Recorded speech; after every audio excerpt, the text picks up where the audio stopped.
जय हिंद। आप सभी का फिर से स्वागत है फॉर क्रिएटिव स्टडीज के एक नए एपिसोड में। जैसा कि हम लोग खान सर के जो मंथली मैगजीन्स आती है, करेंट अफेयर्स का मंथली मैगजीन्स, हम लोग उनको एनालिसिस कर रहे हैं, डिस्कस कर रहे हैं। तो आज हम लोग बिहार स्पेशल को कंप्लीट करने वाले हैं। बिहार स्पेशल आज लास्ट सेशन रहेगा। इसके बाद नेक्स्ट सेशन में हम लोग देखने वाले हैं बिहार स्पेशल का जितने भी अब तक आर्टिकल्स को कवर किए हैं उसको हम लोग किस तरह से देख सकते हैं, किस तरह से एग्जाम में क्वेश्चन बनाए जाते हैं, वैसे क्वेश्चन को हम लोग सॉल्व करने वाले हैं। मतलब प्रैक्टिस सेट के तौर पर हम लोग वन लाइनर के क्वेश्चन टाइप के हम लोग क्वेश्चन लाएंगे, उसको हम लोग प्रैक्टिस करेंगे। उसके माध्यम से हम लोग ये समझ में आएगा कि किस तरह से क्वेश्चंस बनाए जाते हैं, किस तरह से क्वेश्चन पूछे जाते हैं और हमारी प्रिपरेशन किस तरह से हुई है, क्लास के माध्यम से कितने कितने हम लोग का क्वेश्चन सॉल्व हो पा रहा है। इन तमाम चीजों को कल के सेशन में यानी कि नेक्स्ट सेशन में हम लोग देखने वाले हैं। तो आज बिहार स्पेशल का लास्ट क्लास होगी, लास्ट आर्टिकल्स होने वाली है, तो ध्यान से सुनिए। चलिए हम लोग देखते हैं आज के सेशन में कौन कौन से ऐसे आर्टिकल्स हैं जो काफी ज्यादा इंपॉर्टेंट है और वो उसको हम लोग कंप्लीट करते हैं। तो आज के सेशन का पहला आर्टिकल्स रहेगा बिहार जलाशय मात्स्यिकी की विकास योजना 2023, यानी कि बिहार जलाशय मात्स्यिकी योजना जो है ना, ये विकास योजना 2023 में क्या हुआ, बिहार सरकार ने क्या हुआ, ग्रामीण स्तर पर जो है, ग्रामीण स्तर पर ये इस योजना को चालू किया गया है। आप देखे होंगे आसपास में जितने भी नदी तालाब होंगे, मतलब नदी तो नहीं, तालाब जिसको पोखर भी बोलते हैं हम लोग, है ना, तो उस पर आप देखे होंगे कि उसका जो है ना, उस पर काम काज करवाए होंगे, मुखिया की तरफ से आपका फंड आया होगा और बहुत सारे ऐसे लोग होंगे जिसके पास तालाब हैं, पोखर हैं, तो उनको जो है वो साफ करवा के मत्स्य पालन करवा रहे होंगे। आपके आसपास में भी जरूर होगा।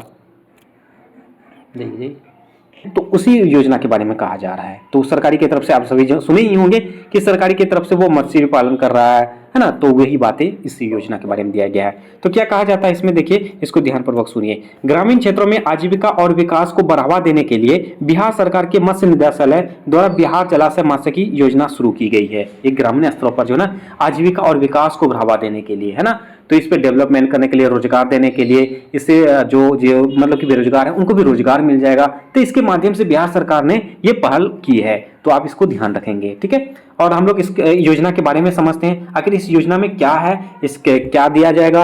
अगर आप मान के चलो बिहार सरकार अगर आपको मत्स्य पालन दे रहे हैं तो उसमें बिहार सरकार की क्या फायदा है और आपको क्या फायदा होने वाली है, किस तरह से फायदा होने वाली है, किस तरह से आपका इनकम का स्रोत है, इसके बारे में हम लोग समझते हैं। जैसे अब मछली पालन हो जाएगा तो आपको ऐसा होगा ना, बहुत सारे ऐसे होंगे कि नहीं मछली पालन तो हमको मिल गया सरकार की तरफ से, अब हम मछली पालन करेंगे और अपने खा जाएंगे, है ना, ऐसा भी नहीं है। मतलब आपको क्या करना होगा उसके बारे में समझते हैं।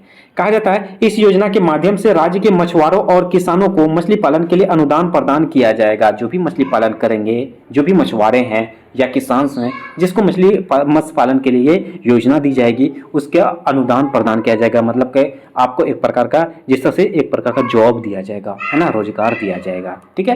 तो आप मत्स्य पालन करेंगे, उसमें भी जितने भी, देखिए आप मान के चले कि जैसे आपका 100 रुपये का आपका बेनिफिट्स हुआ, मतलब ये भी समझेंगे कि किस तरह से आपको दिए जाएंगे अनुदान, ये सरकारी की तरफ से। मतलब कि आप ऐसा नहीं कि मंथली वाइज देंगे, ऐसा नहीं है। देखिए इसमें आप क्या है, इसका एक पॉइंट और पढ़ लेते हैं, उसके बाद मैं आपको एग्जांपल के माध्यम से समझाता हूँ। इस योजना के पात्र लाभार्थी को उपकरण सहित हेचरी में मछली पालन के लिए राज्य सरकार द्वारा 70% तक की सब्सिडी दी जाएगी। मतलब ये हो जाएगा, मान के चलो आप जैसे कि इसमें सब्सिडी किस तरह से जाएगा, अगर 100 रुपया की अगर मतलब कि इनकम हो रहा है ना मत्स्य पालन से, 100 में से 70 का जो है ना 70% जो दिया गया, 70% आपका दे देगा, 30% सरकार रख लेंगे। समझ सकते हैं, इस तरह से ये बातें हैं। तो आपको ये डाटा पूछे जा सकते हैं ऑब्जेक्टिव टाइप के एग्जाम में कि इसमें बिहार राज्य सरकार द्वारा कितनी सब्सिडी दी गई है मत्स्य योजना में, तो आपको ये ध्यान रखना 70%, ठीक है। तो ये बातें कही गई, आप देख सकते हो यहाँ स्ट्रक्चर दिया गया है, ये आपका नोटिफिकेशन, इसी के बारे में वो आपको डिटेल्स वहाँ बता दिया गया है। तो देखिए यहाँ भी है 70% अनुदान दे है, ओके। तो कहा जाता है आपका शेष राशि लाभार्थी को बैंक ऋण के माध्यम से अथवा स्वयं चुकाए, मतलब कि स्वयं वहन करनी होगी। जितने 70% सब्सिडी दी जाएगी, इसके अलावा बाकी जितने भी ऋण होंगे ना, वो खुद के, आप जितना मेहनत करोगे उतना आपको फायदा होने वाली है ना। आप मेहनत ही नहीं करोगे तो कैसे क्या होगा, तो आपको इस तरह से खुद में ही स्वयं से ही आपको मेहनत करनी होगी, उसको अब वहन करनी होगी। तो यही है मत्स्य विकास का योजना के बारे में। उसके बाद हम लोग इस तरह से ये आर्टिकल्स कंप्लीट हुआ। तो अब नेक्स्ट आर्टिकल हम लोग देखने वाले हैं, ये आर्टिकल्स भी काफ़ी इंपॉर्टेंट हो जाएगा आपका प्रीलिम्स हुई है, मेंस में ये आप इसमें ऐड कर सकते हो। इसको क्या है आपका पांडुरंग सदाशिव साने। पांडुरंग सदाशिव साने ये कौन थे, ये जो है ना महात्मा गांधी के साथ में जो है ना ये दांडी मार्च की यात्रा में साथ दिए थे, तो वही व्यक्ति हैं और ये अपना बिहार के ही हैं। है ना। तो इसी बारे में ये चर्चा में है, और ये इसलिए चर्चा में है क्योंकि अभी रिसेंटली क्या हुआ, 124वां जयंती मनाया गया इनका, जिसका जन्म जो है 24 दिसंबर 1899 को हुआ था, है ना।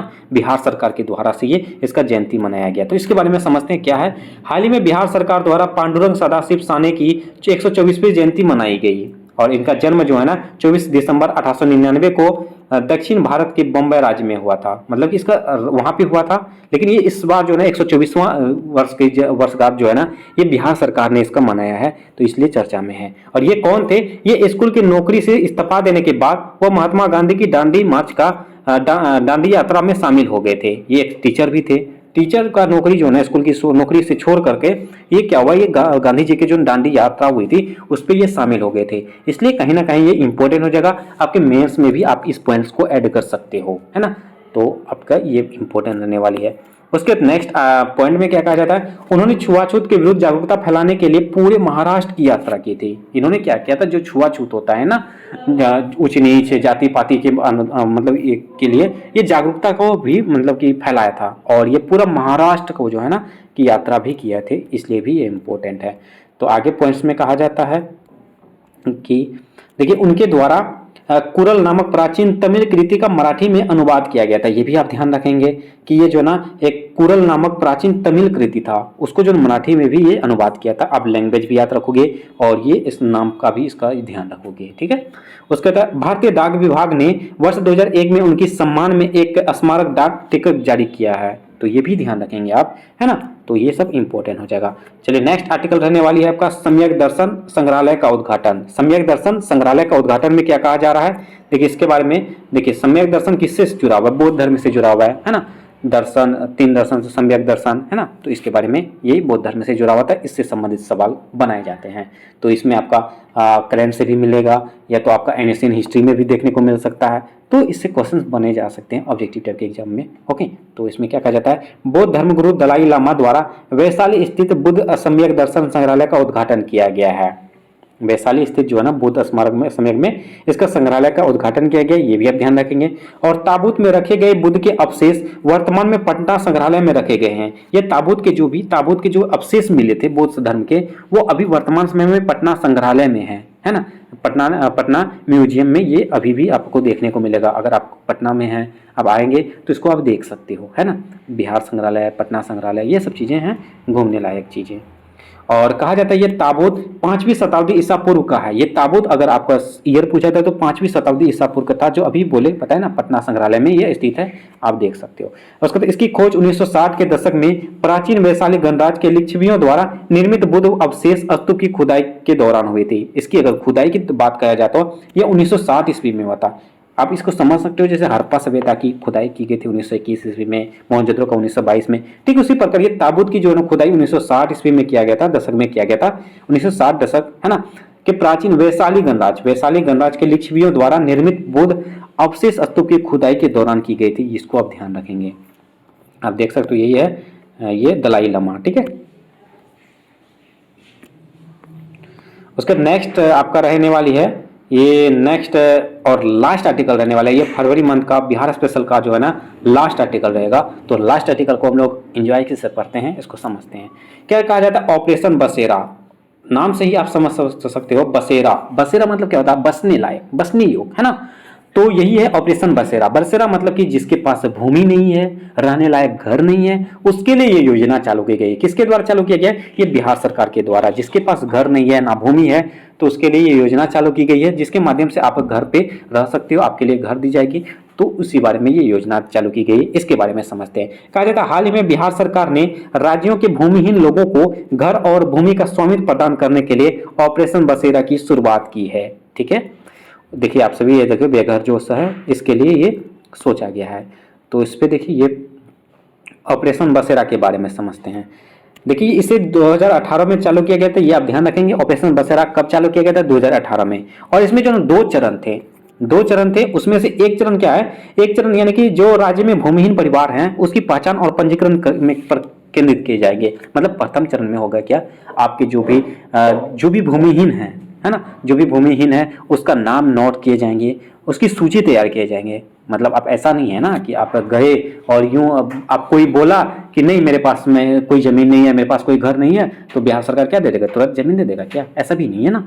तो इसके माध्यम से सर्वेक्षण किया जाएगा, तो इसके बारे में पहचान की जाएगी। पहचान करने का ये प्रथम चरण बनाया गया है कि आप पहले ढूंढो कौन भूमिहीन है, उसके बाद हम लोग अगला स्टेप देखेंगे, है ना। तो ये बातें कही गई। उसके बाद नेक्स्ट चरण में आपका रहेगा, सेकेंड चरण में कहा जाता है वर्तमान में जारी है जो अत्यंत महत्वपूर्ण और क्रियान्वयन का चयन है, और इसका लक्ष्य इन परिवारों को जमीन और पक्की छत मुहैया कराना है।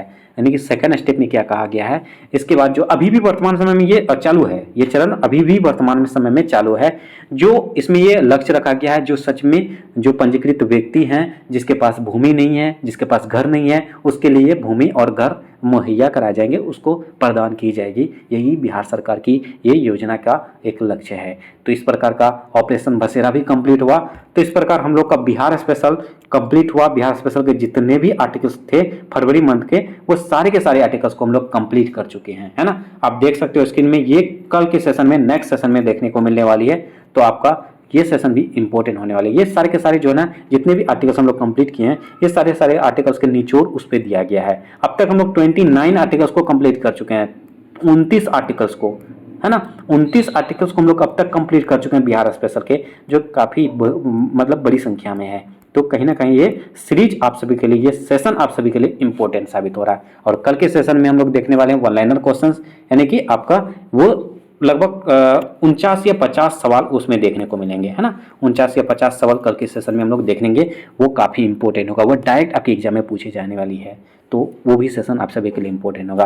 तो इस प्रकार हम लोग बिहार स्पेशल कंप्लीट कर चुके हैं।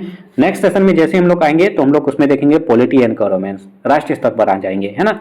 तो ये सीरीज रेगुलर चलने वाली है और आप सभी हमारे साथ जुड़े रहिए। और एक निवेदन है, जो भी चैनल में पहली बार आए हैं और चैनल को सब्सक्राइब नहीं किए तो प्लीज़ चैनल को सब्सक्राइब जरूर कर लीजिए और बेल आइकन को जरूर हिट करें। सेशन कैसा लगा कमेंट करके जरूर बताएं और अपने दोस्तों को भी ज़्यादा से ज़्यादा शेयर करें। चलिए मिलते हैं नेक्स्ट सेशन में, तब तक के लिए थैंक यू, जय हिंद।